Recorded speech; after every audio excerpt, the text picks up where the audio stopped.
তুমি যখন সত্যি কথা বলবে, মুখের ওপর না বলতে শিখবে, উচিত কথার জবাব দিতে পারবে, অন্যায়টাকে অন্যায় বলেই দাবি করতে শিখবে, তখন তুমি অনেক সম্পর্ক হারিয়ে ফেলবে।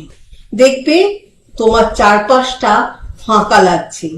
আমি তোমাকে বলবো, এই সম্পর্কগুলো হারিয়ে গেলে একদম দুঃখ পাবে না। জীবন থেকে কিছু মানুষ চলে গেলে জীবন শূন্য হয় না, বরং জীবনের ভার মুক্ত হয়। মুখের ওপর সত্যি কথা বলে দিয়েও না বলার মতো দৃঢ়তা দেখিও, কারো অন্যায়ের সাথে আপোষ না করেও যে কজন মানুষ তোমার সাথে থেকে যাবে, ওই কজনই তোমার বন্ধু, তোমার আত্মীয়, তোমার আপনজন। যদি কাউকে না পাও, তাহলে জেনো যারা এসেছিল তারা তাদের স্বার্থে এসেছিল।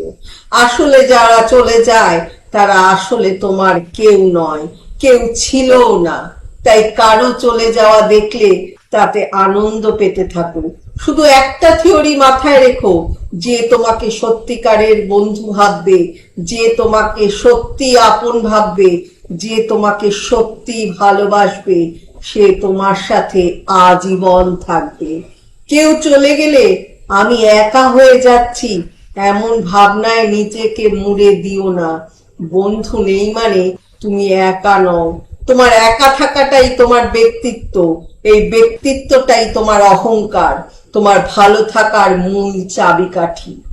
ভালো থেকো, ভালোবাসায় থেকো। সরজিৎ ঘোষের লেখা।